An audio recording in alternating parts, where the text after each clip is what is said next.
ഇപ്പൊ നമ്മുടെ ചിക്കു അവന് വിദേശത്ത് പഠിക്കണമെന്ന് പറയും. ഇതും കേട്ട് ഇവരുടെ ഒരു ഷോക്കാം. അപ്പോഴാണ് ലിങ്കിന്റെ അച്ഛനും ചോദിക്കുന്നത്, എടാ നിനക്ക് ലിങ്കിന്റെ കൂടെ കോളേജ് പഠിക്കണം എന്നല്ല ആഗ്രഹം, ഇപ്പൊ എന്തോ നീ വിദേശത്ത് പോകണമെന്ന് പറയുന്നത്, ഒരു പക്ഷേ നിന്റെ അച്ഛൻ നിന്നെ വീണ്ടും വന്ന് കണ്ടോ എന്നും ചോദിക്കും. അപ്പൊ നമ്മുടെ ചിക്കും അദ്ദേഹം എന്നെ വീണ്ടും ഒന്ന് കണ്ട്, പക്ഷെ ഞാൻ അത് കാരണമല്ല ഞാൻ തീരുമാനം എടുത്തത്, ഞാൻ തന്നെ കുറെ ആലോചിച്ച് നോക്കി, എന്റെ ടീച്ചറും വിദേശത്ത് പഠിക്കുന്ന നല്ലതെന്ന് പറഞ്ഞു, അതുപോലെ തന്നെ ഞാൻ വിദേശത്ത് പഠിക്കുകയാണെങ്കിൽ അച്ഛൻ എന്നെ പഠിപ്പിക്കാനുള്ള വലിയ ഭാരം കുറയത്തില്ല എന്നതിന് ചീക്കു പറയും. ഇതും കേട്ട് നമ്മുടെ അച്ഛനും, എനിക്കെന്തു ഭാരമാടാ, എന്നെ കൊണ്ട് നിന്നെ പഠിപ്പിക്കാൻ പറ്റും എന്നതിന് അച്ഛൻ പറയും. ഇത് കേട്ട് ചീക്കും, പക്ഷെ അച്ഛൻ കുറെ ഹാർഡ് വർക്ക് ചെയ്യണമല്ലോ, അച്ഛനിപ്പോ കുറച്ച് ദിവസമായിട്ട് തന്നെ വയ്യായിരിക്കുക എന്നതിന് ചീക്കു പറയും. ഇത് കേട്ട് അച്ഛനും, ഓ അതൊന്നും കുഴപ്പമില്ലടാ, അത് ഞാൻ കുറച്ച് ടയേർഡായിരുന്നു, ഇപ്പൊ എന്നെ കൊണ്ട് കുറെ ജോലിയൊക്കെ ചെയ്യാൻ പറ്റും എന്നതിന് അച്ഛൻ പറയും. അപ്പൊ ചീക്കും, ഇല്ലച്ചാ നിങ്ങൾക്ക് അൾസർ ഉണ്ട്, പിന്നെ ഷോൾഡർ പെയിൻ ഉണ്ട്, ഇങ്ങനത്തെ അവസ്ഥയിൽ നിങ്ങൾ കുറെ ജോലിയും ചെയ്യണ്ട, അച്ഛനോട് റെസ്റ്റ് എടുത്താലേ എനിക്ക് സമാനമായിട്ട് കോളേജ് പോകാൻ പറ്റത്തുള്ളൂ, അത് മാത്രമല്ല ഞാൻ വിദേശത്ത് പോയാലും കോളേജ് കഴിഞ്ഞിട്ട് തിരിച്ച് വീട്ടിലല്ലേ വരുന്നത്, അതുകൊണ്ട് അച്ഛൻ എന്നെ വിദേശത്ത് പഠിക്കാൻ വേണ്ടി സമ്മതിക്കണം എന്നതിനെ ചീക്കു ചോദിക്കും. അപ്പൊ ലിങ്കിന്റെ അച്ഛനും, എടാ അവൻ വിദേശത്ത് പഠിക്കാൻ വേണ്ടിയല്ലേടാ പോന്നെ, ഇവൻ പറയുന്നത് കേട്ടാ വിദേശത്ത് പഠിക്കാൻ നല്ലതാന്ന് തോന്നുന്നു, അവന്റെ ഫ്യൂച്ചറിന് വേണ്ടി നമ്മൾ അവനെ പറഞ്ഞേക്കത്തില്ലേ, എടാ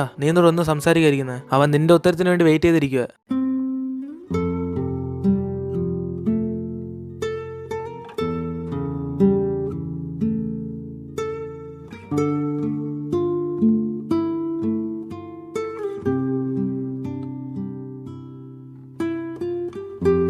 എന്നാ ശരി, നീ പോയിക്കോ.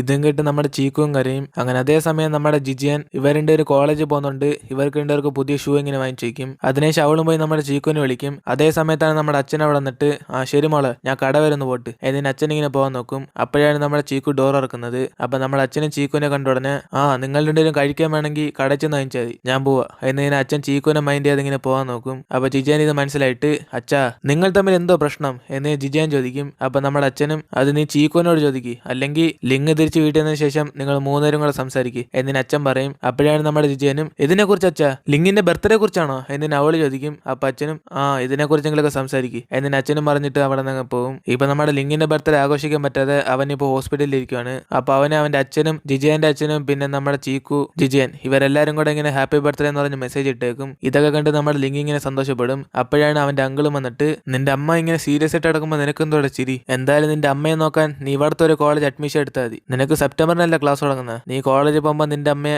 വേറൊരാൾ നോക്കിക്കോളും, അതിനുശേഷം നീ കോളേജ് കഴിഞ്ഞിട്ട് നിന്റെ അമ്മയെ നോക്കിക്കോ എന്നിന് അങ്കിളും പറയും. ഇത് കേട്ട് നമ്മുടെ ലിങ്ങും, ഞാൻ എന്റെ അനിയത്തി മിസ് ചെയ്യുന്നു, അതുകൊണ്ട് ഞാൻ പെട്ടെന്ന് തന്നെ വീട്ടിൽ പോകും എന്നിന് അവൻ പറയും. ഇത് കേട്ട് അങ്കിളും ദേഷ്യപ്പെട്ട്, പെട്ടെന്ന് തന്നെ വീട്ടിൽ പോകുന്നോ, അകത്തടക്കം നിന്റെ അമ്മ അല്ലാതെ എന്റെ അമ്മയൊന്നല്ല, എനിക്ക് തിരിച്ച് വീട്ടിൽ പോകാനുള്ള, എനിക്കൊരു കുടുംബമുണ്ട്, അതുകൊണ്ട് നീ വേണം അവരെ നോക്കാൻ എന്നിന് അയാളും ദേഷ്യപ്പെട്ട് അവിടെ നിന്ന് പോകും. അതിനുശേഷം നമ്മുടെ ലിങ്ങും അവന്റെ അമ്മയെ നോക്കാൻ വേണ്ടി അവൻ സിംഗപ്പൂരിൽ തന്നെ അഡ്മിഷൻ എടുക്കണോ വേണ്ടെന്ന് അവനിങ്ങനെ ആലോചിച്ചോണ്ടിരിക്കും. അപ്പോഴാണ് നമ്മുടെ അനിയത്തി കേക്ക് എടുത്തോണ്ട് നമ്മുടെ ലിങ്ങിന്റെ ബർത്ത്ഡേക്ക് ഇങ്ങനെ വിഷ് ചെയ്യും. അപ്പൊ ഇതും കണ്ട് നമ്മുടെ ലിങ്ങും ഇവൾക്ക് വേണ്ടിയെങ്കിലും ഇവിടെ തന്നെ കോളേജ് പഠിക്കാൻ അവൻ തീരുമാനിക്കും. അങ്ങനെ അടുത്ത ദിവസം നമ്മുടെ ലിങ് തിരിച്ച് വീട്ടിലേക്ക് ഇങ്ങനെ പോകും. അപ്പൊ നമ്മുടെ ലിങ് വന്ന കണ്ട ഉടനെ നമ്മുടെ ജിജിയനെ സന്തോഷപ്പെട്ട് അവനെ ചെന്ന് ഹഗ് ചെയ്യും. അതിനുശേഷം നമ്മുടെ ലിങ്ങും സിംഗപ്പൂരിൽ പഠിക്കാൻ പോകുന്ന കാര്യമൊക്കെ അവൻ ഇവരോട് പറയാൻ വേണ്ടി ഇങ്ങനെ ആലോചിക്കും. അതിനുശേഷം ലിങ്ങിന് ധൈര്യമില്ലാത്തോണ്ട് ആദ്യം നമ്മുടെ ചീക്കുനോട് പറയാൻ വേണ്ടി ഇവരുടെ ഒരു മേളിൽ ചെന്ന് ഇങ്ങനെ ഡ്രിങ്ക്സ് ഒക്കെ കുടിച്ചോണ്ടിരിക്കും. അപ്പോഴാണ് ഇവരുടെ ഒരു അങ്ങോട്ടും ഇങ്ങോട്ടും പറയുന്നത്, എടാ എനിക്കൊരു കാര്യം പറയാനുണ്ട് എന്നിങ്ങനെ രണ്ടുപേരും പറയും. അപ്പൊ നമ്മുടെ ചീക്കും, എന്നാ ശരി ലിങ് ആദ്യം നിന്റെ കാര്യം പറ എന്നിന് അവനും പറയും. ഇത് കേട്ട് ലിങ്ങും, എടാ ചീക്കു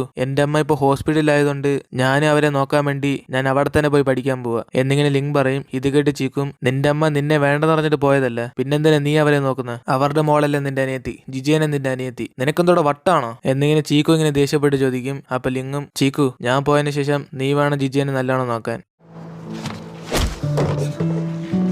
നീ എന്തിനാണ് എന്നെ ആശ്രയിക്കുന്നത്, ഞാൻ വിദേശത്ത് പഠിക്കാൻ പോവുക, ഞാൻ അയാൾ എന്റെ അച്ഛനാകാൻ സമ്മതിച്ച് എന്നതിന് അവനും ദേഷ്യപ്പെട്ട് പറഞ്ഞിട്ട് അവനിങ്ങനെ വിഷമിക്കും. അപ്പൊ ലിങ് ഇത് കേട്ടിട്ട്, നീ പറഞ്ഞ സത്യമാണോ എന്നതിന് അവൻ ചോദിക്കും. അപ്പൊ ചീക്കും, ഇപ്പൊ നമ്മൾ രണ്ടുപേരും ഇവിടെ നിന്ന് പോകാൻ പോവുക, നീ നിന്റെ അമ്മയുടെ കൂടെ ജീവിക്കാൻ പോന്ന്, അതേപോലെ ഞാൻ എന്റെ അച്ഛന്റെ കൂടെ ജീവിക്കാൻ പോന്ന്, നമ്മൾ രണ്ടുപേരും നന്ദിയില്ലാത്തവന്മാരാടാ എന്നതിന് നമ്മുടെ ചീക്കു ഇങ്ങനെ ദേഷ്യപ്പെട്ട് പറയും. ഇതും കേട്ട് നമ്മുടെ ലിങ് തിരിച്ച് നമ്മുടെ ചീക്കുനെ അടിക്കും. അതിനുശേഷം ഇവർ രണ്ടുപേരും അങ്ങോട്ടും ഇങ്ങോട്ടും അടി കൊടുക്കൊണ്ടിരിക്കുമ്പോഴാണ് നമ്മുടെ ജിജിയൻ അവിടെ വരുന്നത്. അപ്പൊ ജിജിയൻ ഇത് കണ്ടിട്ട്, നിങ്ങൾ രണ്ടുപേരും എന്തോ കാണിക്കുന്നത് എന്ന് പറഞ്ഞിട്ട് അവരെ ഇങ്ങനെ തടയും. പറയും. അതിനുശേഷം നമ്മുടെ ജിജേനും ഇവർ രണ്ടുപേരും വിദേശത്ത് പഠിക്കാൻ പോകുന്ന കാര്യം അറിയും. ഇതും കേട്ട് നമ്മുടെ ജിജേനും ദേഷ്യപ്പെടും. അപ്പോഴാണ് അച്ഛനും എന്തോ മോളെ നീ അവരോട് ഇങ്ങനെ ദേഷ്യപ്പെടുന്നത്, അവരെന്തായാലും പഠിക്കാൻ വേണ്ടിയല്ലേ പോകുന്നത്, അവർ ഇവിടുത്തെ കോളേജിൽ പോയെന്ത് വിദേശത്ത് പോയെന്ത് എന്നിങ്ങനെ അച്ഛനെ സമാധാനപ്പെടുത്താൻ നോക്കും. അപ്പൊ ജിജേനും ദേഷ്യപ്പെട്ട് നിങ്ങൾ രണ്ടുപേരും ഈ കാര്യം എന്നോടെന്താ പറയാത്ത എന്ന് ജിജാൻ ചോദിക്കും. അപ്പൊ ലിങ്ങും ജിജാൻ ഒരു പക്ഷെ ഞാൻ നിന്നോട് പറഞ്ഞ നീ എന്നെ പോവാൻ സമ്മതിക്കത്തില്ല എന്നിന് അവൻ പറയും. ഇത് കേട്ട് ജിജാനും നീ പറഞ്ഞ ശരിയാ, ഞാൻ നിന്നെ പോവാൻ സമ്മതിക്കത്തില്ല. അതുപോലെ തന്നെ ഹോസ്പിറ്റലിൽ നിന്റെ അമ്മയെ നോക്കാൻ അവരുടെ ബന്ധുക്കളൊക്കെ ഇല്ല, നീ ഒരു പഠിക്കുന്ന പയ്യനാ, നീ എന്തിനു നോക്കണം എന്നിങ്ങനെ ജിജാനും പറയും. അപ്പോഴാണ് ലിങ്ങും എന്തായാലും അവൻ എന്റെ അമ്മയാ എന്നിങ്ങനെ ലിങ്ങും പറയും. ഇതും കേട്ട് നമ്മുടെ ജിജാനും കരഞ്ഞോണ്ട് അവിടെ നിന്ന് പോകും.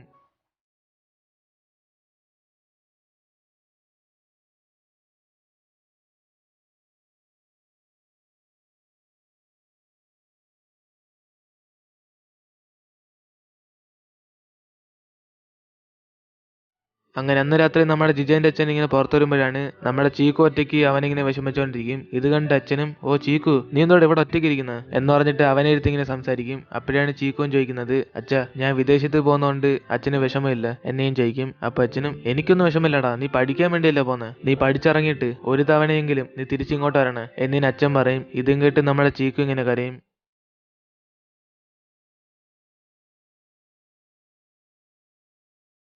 അങ്ങനെ അടുത്ത ദിവസം നമ്മുടെ ജിജൻ ഇവരുടെ ഒരു വിദേശത്ത് പഠിക്കാൻ വന്നുകൊണ്ട് ഇവരോടൊന്നും പറയാതെ അവളുടെ അമ്മമ്മയുടെ വീട്ടിൽ അവൾ അങ്ങ് പോകും. അതേ സമയത്താണ് നമ്മുടെ ലിങ്ങിന്റെ അച്ഛൻ തിരിച്ച് വീട്ടിലേക്ക് വരുന്നത്. അപ്പൊ നമ്മുടെ അച്ഛന് ലിങ്ങിന്റെ ഫേസ് കണ്ടിട്ട് ഇതെന്തോടാ നീ അടികൂടി എന്നെയും ചോദിക്കും. അപ്പൊ ലിങ്ങും അതൊന്നും ഇല്ല അച്ഛാ എന്നിന് അവൻ പറയും. അതിനുശേഷം നമ്മുടെ അച്ഛനും ചീക്കുന്റെ ഫേസ് നോക്കുമ്പോഴാണ് അവന്റെ ഫേസ് ഒരു മുറിവാണ്. ഇത് കണ്ടിട്ട് അച്ഛനും ദേഷ്യപ്പെട്ട് നിങ്ങൾ രണ്ടുപേരും അടികൂടിയോടാ, നീ ഇന്നലെ ഇവിടെ വന്നതേ ഉള്ളു അതിനും പ്രശ്നങ്ങളൊക്കെ ഉണ്ടാക്കുന്ന എന്നിന് അച്ഛൻ ഇങ്ങനെ വഴക്കുറഞ്ഞോണ്ടിരിക്കും. ഇത് കേട്ട് ജിജന്റെ അച്ഛനും നീ അവരെ വഴക്കുറയാതറാ, ലിങ് തന്നെ എല്ലാ കാര്യം നിന്നോട് പറയും എന്നിന് അച്ഛൻ പറയും. അങ്ങനെ നമ്മുടെ ലിങ് എല്ലാ കാര്യം പറഞ്ഞ ശേഷം നമ്മുടെ അച്ഛനും ദേഷ്യപ്പെട്ട് ലിങ്ങിന്റെ അങ്കിളിനെ ഫോൺ വിളിച്ചിട്ട് ഇയാളൊക്കെ ഒരു മനുഷ്യനാണടാ, നിനക്ക് നിന്റെ സ്വന്തം അനിയത്തി പോലും നോക്കാൻ വയ്യ, നീ എന്റെ മോനെ നോക്കാൻ പറഞ്ഞു വെച്ചേക്കുന്നു, നിന്റെ അനിയത്തി നോക്കാൻ വേണ്ടി നീ എന്തുവാ അവൻ അവിടെ തന്നെ പഠിക്കാൻ പറഞ്ഞ, നിനക്ക് എവിടെ നിന്ന് കിട്ടിയടാ ഐഡിയ, നിങ്ങളുടെ ഫാമിലി മൊത്തം സെൽഫിഷ് ആടാ എന്നിങ്ങനെ അവരുടെ ഫാമിലിയെ കുറിച്ച് ഇങ്ങനെ കുറെ വഴക്കുറയും. അതിനുശേഷം നമ്മുടെ അച്ഛനും ഇനി നിങ്ങളുടെ ഫാമിലി ഞങ്ങളുടെ ഫാമിലിയായിട്ട് ഒരു ബന്ധമില്ല, ഇനി ചെറുമകനെ കാണണം പറഞ്ഞ് ഇങ്ങോട്ട് വാ എന്നിന് അച്ഛനും ദേഷ്യപ്പെട്ട് ഇങ്ങനെ ഫോൺ കട്ട് ചെയ്യും. അപ്പൊ ഇതൊക്കെ കണ്ട് നമ്മുടെ ജിജന്റെ അച്ഛനും അച്ഛനിങ്ങനെ സമാധാനപ്പെടുത്തും. അതിനുശേഷം നമ്മുടെ ലിങ്കിന്റെ അച്ഛനും എടാ നീ സിംഗപ്പൂർ അഡ്മിഷൻ കൊടുത്തില്ലേ അത് മാറ്റാൻ പറ്റുമോ നോക്ക് എന്നിന് അച്ഛൻ പറയും. ഇത് കേട്ട് നമ്മുടെ ലിങ്ങും ഇല്ലച്ചാ ഞാൻ അവിടെ അഡ്മിഷൻ കൊടുത്ത് ഇനി മാറ്റാൻ പറ്റത്തില്ല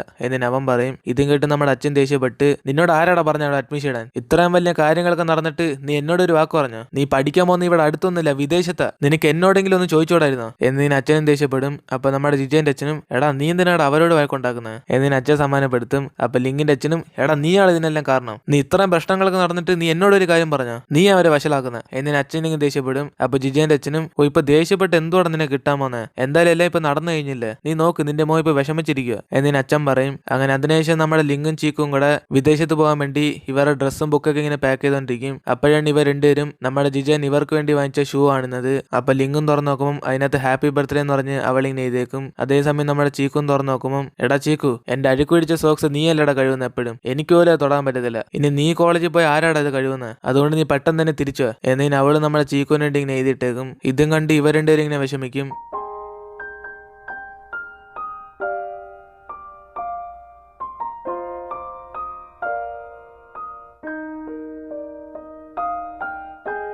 അങ്ങനെ അതോടെ നമ്മുടെ ഗോ ഹെഡിന്റെ ഇന്നത്തെ എപ്പിസോഡ് ആയിരുന്നു. ഈ എപ്പിസോഡ് നിങ്ങൾക്ക് ഇഷ്ടപ്പെട്ടെങ്കിൽ വീഡിയോ ലൈക്ക് ചെയ്യുക. സോ ഇന്നത്തെ പോലെ നമുക്ക് അടുത്ത എപ്പിസോഡിൽ കാണാം.